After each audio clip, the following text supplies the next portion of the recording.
The other day in the nation's capital, lawyers fought before mock justices in a mock hearing of the biggest religious rights case the Supreme Court is taking up this session. This mock hearing concerned a case about a playground which just might affect your religious rights. Missouri was giving grants to nonprofit organizations that had playgrounds to help them purchase a rubberized surface made of recycled tires. So when kids fall, they don't get hurt. David Cortman is an attorney with Alliance Defending Freedom, ADF, which takes on cases to protect religious rights.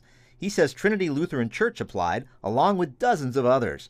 Missouri bureaucrats judged them on a number of criteria. And the church scored among the top 5 and would have been given the grant, but once they read the application, found out that this preschool was run by Trinity Lutheran, they said, separation of church and state. Now, even though you qualified better than almost every other applicant, we're going to kick you out of the program simply because that you're run by a religious organization. At that mock hearing, Daniel Mack of the American Civil Liberties Union argued Missouri's own law on church-state matters forced it to decide this way. The state here actually was not only allowed to deny the funding here, but required to deny the funding.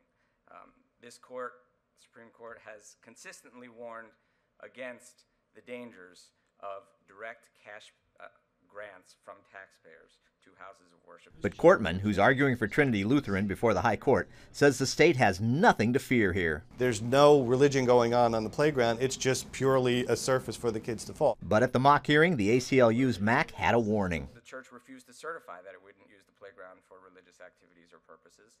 And it has said that religion is infused in everything the school does. Another ADF lawyer, Eric Stanley, poo-pooed that point. This is about as far away from religion as you can get.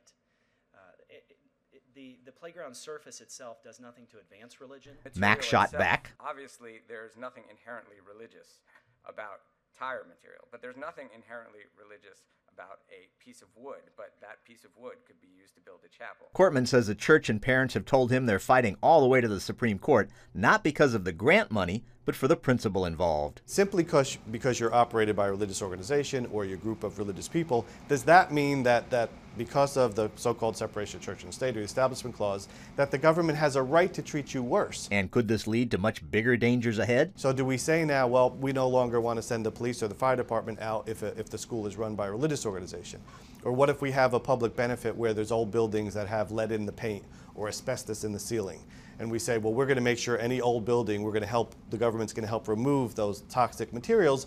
But if it's a preschool that's run by a religious organization, you can't participate. We're just going to let your students get exposed to that toxic material. And ironically, Missouri's refusing to grant the church money from a tax fund that church members themselves paid into. They get these funds from a tax on purchase of new tires.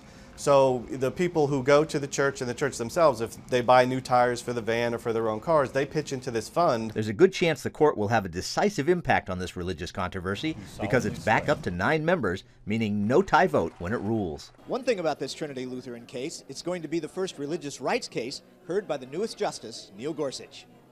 Paul Strand, CBN News, Washington.